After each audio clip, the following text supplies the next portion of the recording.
Recording by Mark Nelson. A Pail of Air by Fritz Leiber. Pa had sent me out to get an extra pail of air. I just about scooped it full, and most of the warmth had leaked from my fingers when I saw the thing. You know, at first I thought it was a young lady. Yes, a beautiful young lady's face, all glowing in the dark, and looking at me from the 5th floor of the opposite apartment, which hereabouts is the floor just above the white blanket of frozen air. I'd never seen a live young lady before, except in the old magazines. Sis is just a kid, and Ma is pretty sick and miserable, and it gave me such a start that I dropped the pail. Who wouldn't, knowing everyone on Earth was dead except Pa and Ma and Sis and you? Even at that, I don't suppose I should have been surprised. We all see things now and then. Ma has some pretty bad ones, to judge from the way she bugs her eyes at nothing, and just screams and huddles back against the blankets hanging around the nest. Pa says it is natural we should react like that sometimes. When I'd recovered the pail and could look again at the opposite apartment, I got an idea of what Ma might be feeling at those times, for I saw it wasn't a young lady at all, but simply a light. A tiny light that moved stealthily from window to window, just as if one of the cruel little stars had come down out of the airless sky to investigate why the Earth had gone away from the sun, and maybe to hunt down something to torment or terrify, now that the Earth didn't have the sun's protection. I tell you, the thought of it gave me the creeps. I just stood there shaking and almost froze my feet, and did frost my helmet so solid on the inside that I couldn't have seen the light even if it had come out of one of the windows to get me. Then I had the wit to go back inside. Pretty soon I was feeling my familiar way through the 30 or so blankets and rugs Pa has got hung around to slow down the escape of air from the nest, and I wasn't quite so scared. I began to hear the tick-ticking of the clocks in the nest, and I knew I was getting back into air, because there's no sound outside in the vacuum, of course. But my mind was still crawly and uneasy as I pushed through the last blankets. Pa's got them faced with aluminum foil to hold in the heat, and came into the nest. Let me tell you about the nest. It's low and snug, just room for the 4 of us and our things. The floor is covered with thick, woolly rugs. 3 of the sides are blankets, and the blankets roofing it touch Pa's head. He tells me it's inside a much bigger room, but I've never seen the real walls or ceiling. Against one of the blanket walls is a big set of shelves, with tools and books and other stuff, and on top of it a whole row of clocks. Pa's very fussy about keeping them wound. He says we must never forget time, and without a sun or moon that would be easy to do. The 4th wall has blankets all over except around the fireplace, in which there is a fire that must never go out. It keeps us from freezing, and does a lot more besides. One of us must always watch it. Some of the clocks are alarm, and we can use them to remind us. In the early days, there was only Ma to take turns with Pa. I think of that when she gets difficult, but now there's me to help, and Sis too. It's Pa who is the chief guardian of the fire, though. I always think of him that way. A tall man sitting cross-legged, frowning anxiously at the fire, his lined face golden in its light, and every so often carefully placing on it a piece of coal from the big heap beside it. Pa tells me there used to be guardians of the fire sometimes in the very old days, Vestal Virgins he calls them, although there was unfrozen air all around then and you didn't really need one. He was sitting just that way now, though he got up quick to take the pail from me and bawl me out for loitering. He'd spotted my frozen helmet right off. That roused Ma, and she joined in picking on me. She's always trying to get the load off her feelings, Pa explains. He shut her up pretty fast. Sis let off a couple of silly squeals, too. Pa handled the pail of air in a twist of cloth. Now that it was inside the nest, you could really feel its coldness. It just seemed to suck the heat out of everything. Even the flames cringed away from it as Pa put it down close by the fire. Yet it's that glimmery white stuff in the pail that keeps us alive. It slowly melts and vanishes and refreshes the nest and feeds the fire. The blankets keep it from escaping too fast. Pa'd like to seal the whole place, but he can't. Building's too earthquake-twisted, and besides, he has to leave the chimney open for smoke. Pa says air is tiny molecules that fly away like a flash if there isn't something to stop them. We have to watch sharp not to let the air run low. Pa always keeps a big reserve supply of it in buckets behind the first blankets, along with extra coal and cans of food and other things, such as pails of snow to melt for water. We have to go way down to the bottom floor for that stuff, which is a mean trip, and get it through a door to outside. You see, when the earth got cold, all the water in the air froze first and made a blanket 10 feet thick or so everywhere, and then down on top of that dropped the crystals of frozen air, making another white blanket 60 or 70 feet thick maybe. Of course, all the parts of the air didn't freeze and snow down at the same time. First to drop out was the carbon dioxide. When you're shoveling for water, you have to make sure you don't get too high and get any of that stuff mixed in, for it would put you to sleep, maybe for good, and make the fire go out. Next there's nitrogen, which doesn't count one way or the other, though it's the biggest part of the blanket. On top of that, and easy to get at, which is lucky for us, there's the oxygen that keeps us alive. Pa says we live better than kings ever did, breathing pure oxygen, but we're used to it and don't notice. Finally, at the very top, there's a slick of liquid helium, which is funny stuff. All of these gases in neat separate layers, like a pussy cafe, Pa laughingly says, whatever that is. I was bursting to tell him all about what I'd seen, and so soon as I ducked out of my helmet and while I was still climbing out of my suit, I cut loose. Right away, Ma got nervous and began making eyes at the entry slit in the blankets and wringing her hands together, the hand where she lost 3 fingers from frostbite inside the good one, as usual. I could tell that Pa was annoyed at me for scaring her and wanted to explain it all away quickly, yet could see I wasn't fooling. "And you watched this light for some time, son?" he asked when I finished. I hadn't said anything about first thinking it was a young lady's face. Somehow, that part embarrassed me. "Long enough for it to pass 5 windows and go to the next floor.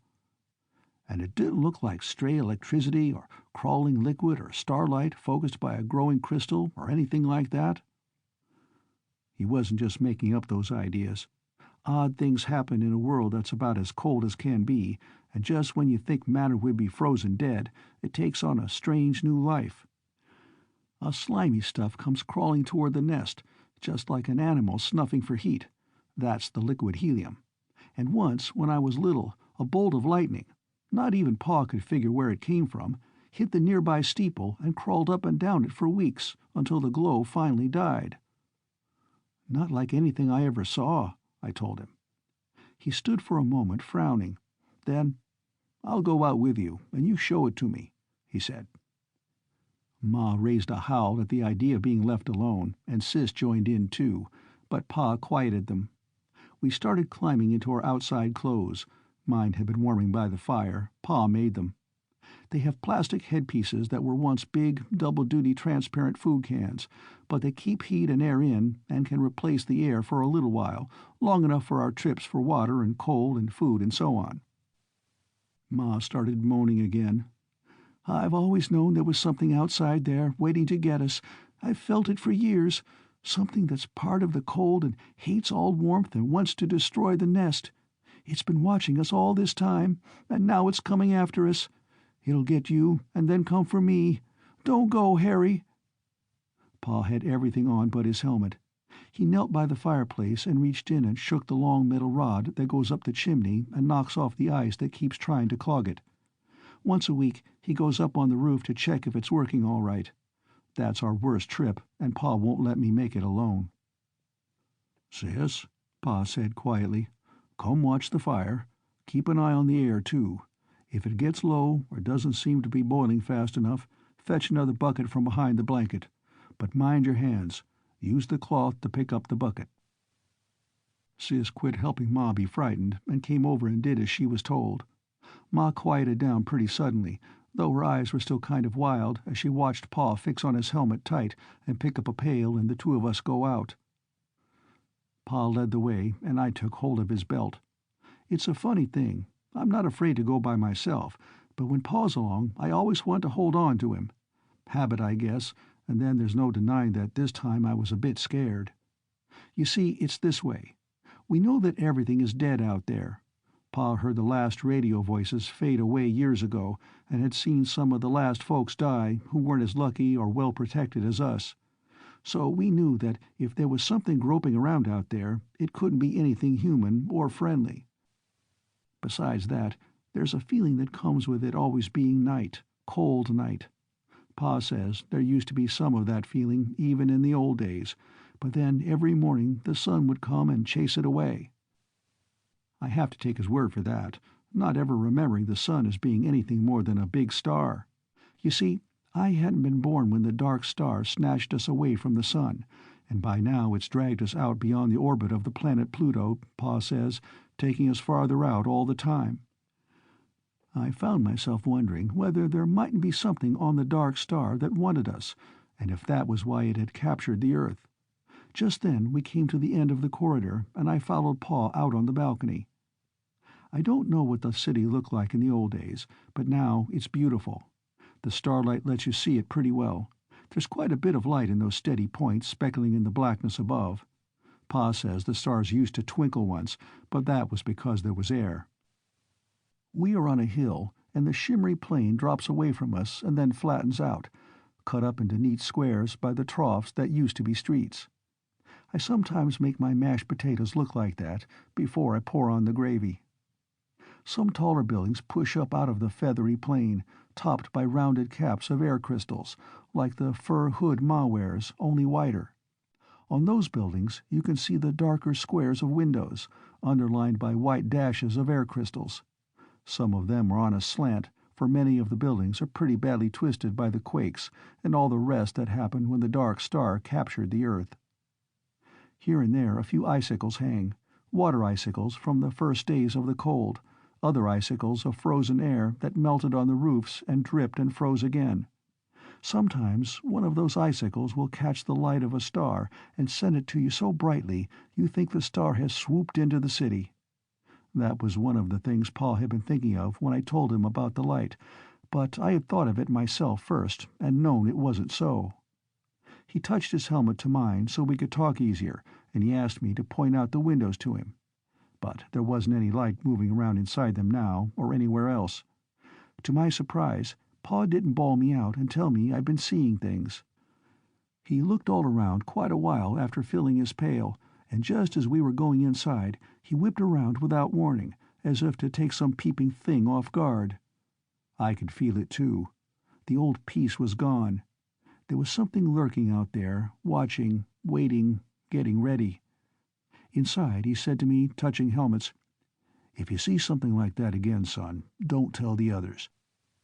Your ma's sort of nervous these days, and we owe her all the feeling of safety we can give her. Once, it was when your sister was born, I was ready to give up and die, but your mother kept me trying.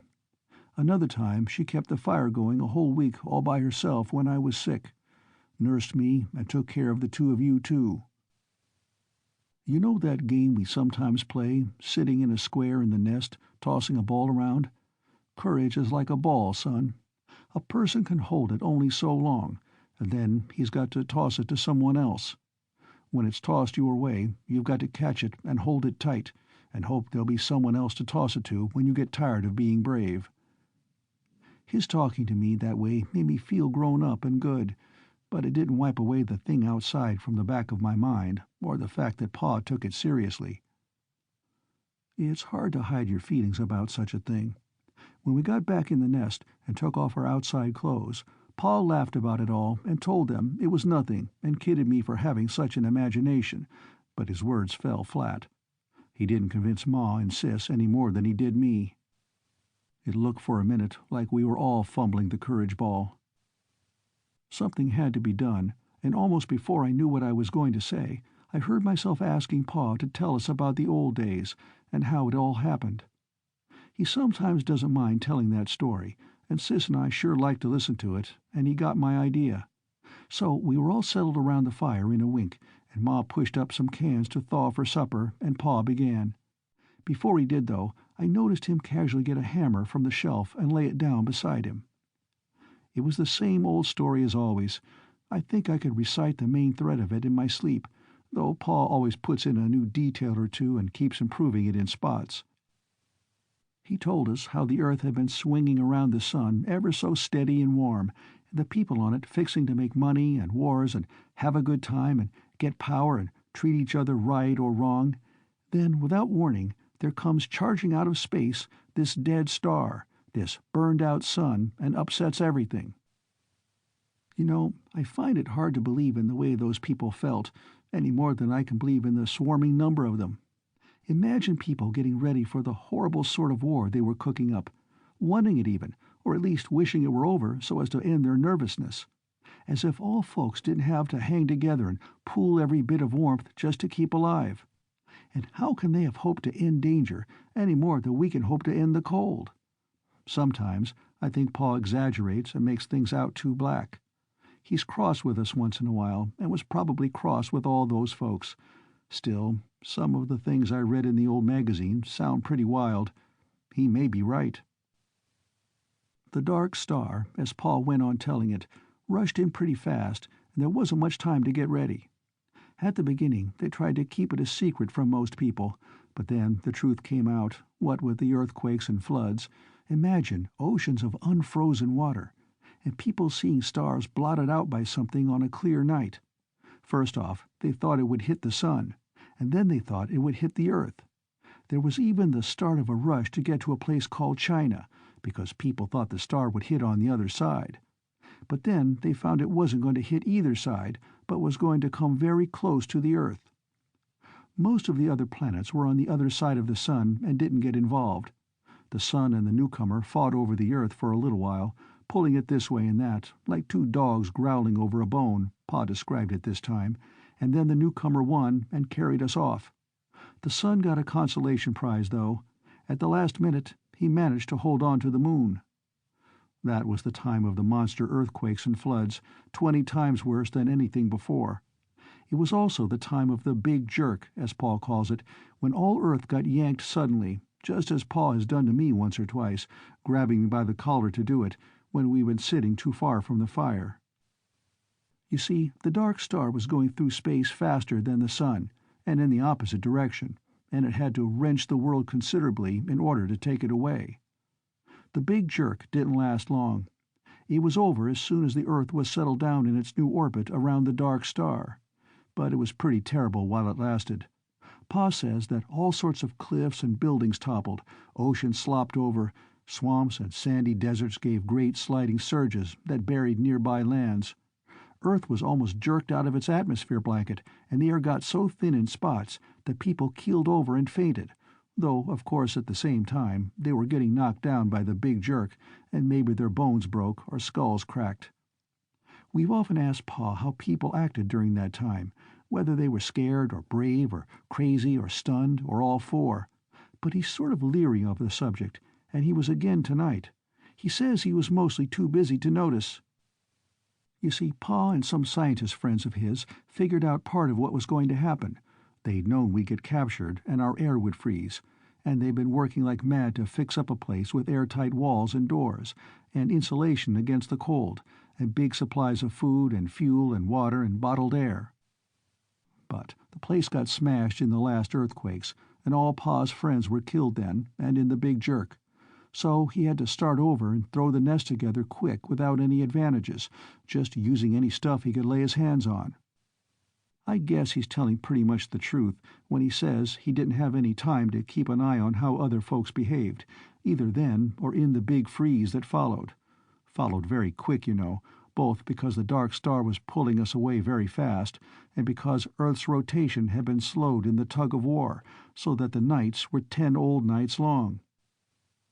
Still, I've got an idea of some of the things that happened from the frozen folk I've seen, a few of them in other rooms in our building, others clustered around the furnaces in the basements where we go for coal.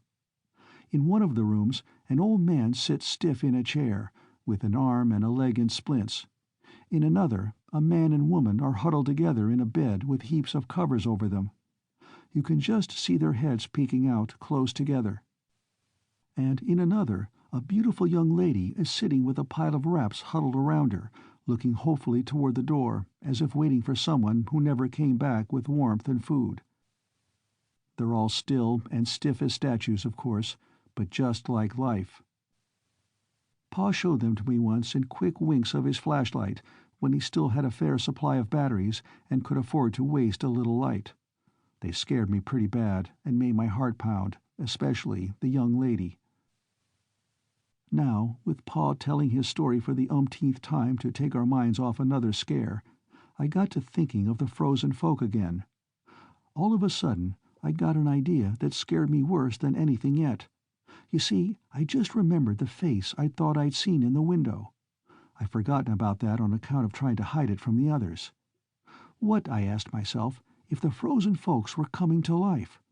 What if they were like the liquid helium that got a new lease on life and started crawling toward the heat just when you thought its molecules ought to freeze solid forever? Or like the electricity that moves endlessly when it's just about as cold as that? What if the ever-growing cold, with the temperature creeping down the last few degrees to the last zero, had mysteriously wakened the frozen folk to life? Not warm-blooded life, but something icy and horrible. That was a worse idea than the one about something coming down from the dark star to get us. Or maybe, I thought, both ideas might be true.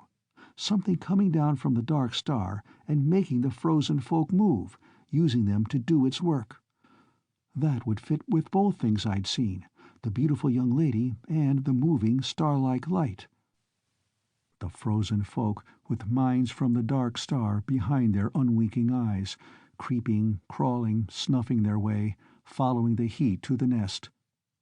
I tell you, that thought gave me a very bad turn, and I wanted very badly to tell the others my fears, but I remembered what Pa had said and clenched my teeth and didn't speak. We were all sitting very still. Even the fire was burning silently. There was just the sound of Pa's voice and the clocks. And then, from beyond the blankets, I thought I heard a tiny noise.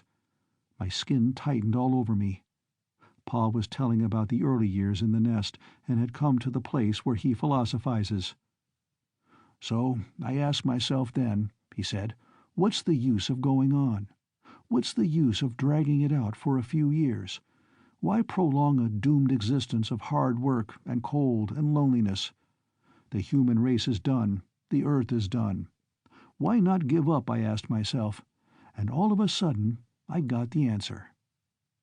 Again I heard the noise, louder this time, a kind of uncertain, shuffling tread, coming closer. I couldn't breathe. "Life's always been a business of working hard and fighting the cold," Pa was saying. "The Earth's always been a lonely place, millions of miles from the next planet, and no matter how long the human race might have lived, the end would have come some night. Those things don't matter. What matters is that life is good. It has a lovely texture, like some rich cloth or fur, or the petals of flowers. You've seen pictures of those, but I can't describe how they feel. Or the fire's glow. It makes everything else worthwhile. And that's as true for the last man as the first." And still the steps kept shuffling closer. It seemed to me that the inmost blanket trembled and bulged a little. Just as if they were burned into my imagination, I kept seeing those peering, frozen eyes. "So right then and there," Paul went on, and now I could tell that he heard the steps too, and was talking loud so we maybe wouldn't hear them. "Right then and there, I told myself that I was going on as if we had all eternity ahead of us. I'd have children and teach them all I could. I'd get them to read books. I'd plan for the future, try to enlarge and seal the nest. I'd do what I could to keep everything beautiful and growing. I'd keep alive my feeling of wonder, even at the cold and the dark and the distant stars." But then the blanket actually did move and lift, and there was a bright light somewhere behind it. Pa's voice stopped, and his eyes turned to the widening slit, and his hand went out until it touched and gripped the handle of the hammer beside him. In through the blanket stepped the beautiful young lady. She stood there looking at us the strangest way, and she carried something bright and unwinking in her hand. And two other faces peered over her shoulders, men's faces, white and staring. Well, My heart couldn't have stopped for more than 4 or 5 beats before I realized she was wearing a suit and helmet like Pa's homemade ones, only fancier, and that the men were too, and that the frozen folk certainly wouldn't be wearing those. Also, I noticed that the bright thing in her hand was just a kind of flashlight. The silence kept on while I swallowed hard a couple of times, and after that there was all sorts of jabbering and commotion. They were simply people, you see. We hadn't been the only ones to survive. We just thought so, for natural enough reasons. These 3 people had survived, and quite a few others with them. And when we found out how they'd survived, Paul let out the biggest whoop of joy. They were from Los Alamos, and they were getting their heat and power from atomic energy. Just using the uranium and plutonium intended for bombs, they had enough to go on for thousands of years. They had a regular little airtight city, with airlocks and all. They even generated electric light and grew plants and animals by it. At this, Paul let out a second whoop, waking Ma from her faint. But if we were flabbergasted at them, they were double flabbergasted at us. One of the men kept saying, "But it's impossible, I tell you. You can't maintain an air supply without hermetic sealing. It's simply impossible." That was after he had got his helmet off and was using our air. Meanwhile, the young lady kept looking around at us as if we were saints, and telling us we'd done something amazing, and suddenly she broke down and cried. They'd been scouting around for survivors, but they never expected to find any in a place like this. They had rocket ships at Los Alamos and plenty of chemical fuel. As for liquid oxygen, all you had to do was go out and shovel the air blanket at the top level. So after they'd got those things working smoothly at Los Alamos, which had taken years, they decided to make some trips to likely places where there might be other survivors. No good trying long-distance radio signals, of course, since there was no atmosphere to carry them around the curve of the Earth. Well, they found other colonies at Argonne and Brookhaven and way around the world at Harwell and Tanatuva. And now they've been giving our city a look, not really expecting to find anything. But they had an instrument that noticed the faintest heat waves, and it had told them there was something warm down here, so they'd landed to investigate. Of course, we hadn't heard them land, since there was no air to carry the sound, and they'd had to investigate around quite a while before finding us. Their instruments had given them a wrong steer, and they'd wasted some time in the building across the street. By now, all 5 adults were talking like 60. Paul was demonstrating to the men how he'd worked the fire and got rid of the ice in the chimney and all that. Ma had perked up wonderfully and was showing the young lady her cooking and sewing stuff, and even asking about how the women dressed at Los Alamos. The strangers marveled at everything and praised it to the skies. I could tell from the way they wrinkled their noses that they found the nest a bit smelly, but they never mentioned that at all and just asked bushels of questions.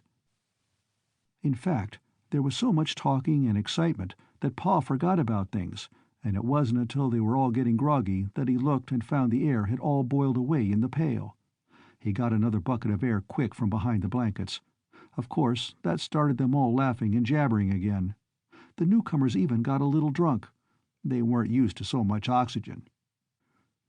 Funny thing, though, I didn't do much talking at all, and Sis hung on to Ma all the time and hid her face when anybody looked at her. I felt pretty uncomfortable and disturbed myself, even about the young lady.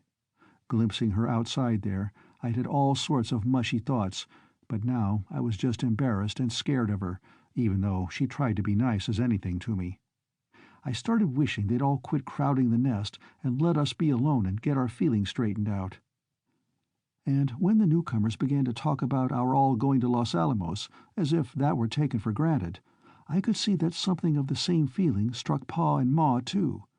Pa got very silent all of a sudden, and Ma kept telling the young lady, "But I wouldn't know how to act there, and I haven't any clothes."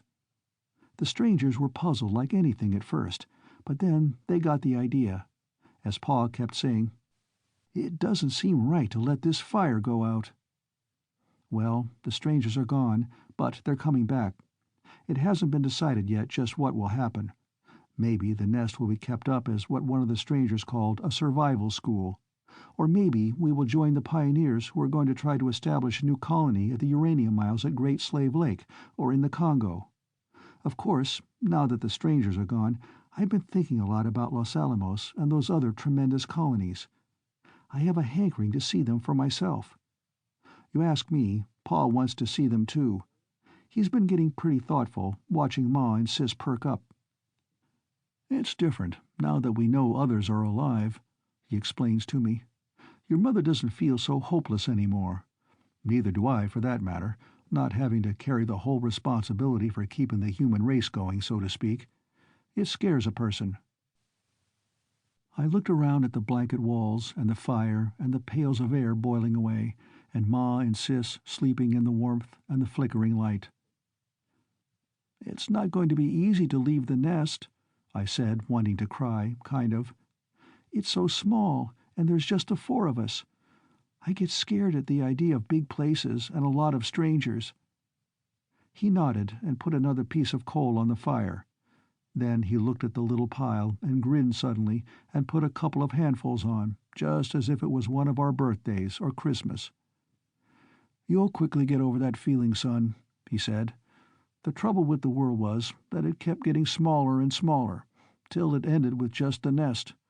Now it'll be good to have a real huge world again, the way it was in the beginning." I guess he's right. You think the beautiful young lady will wait for me till I grow up? I'll be 20 in only 10 years. The end of A Pail of Air by Fritz Leiber.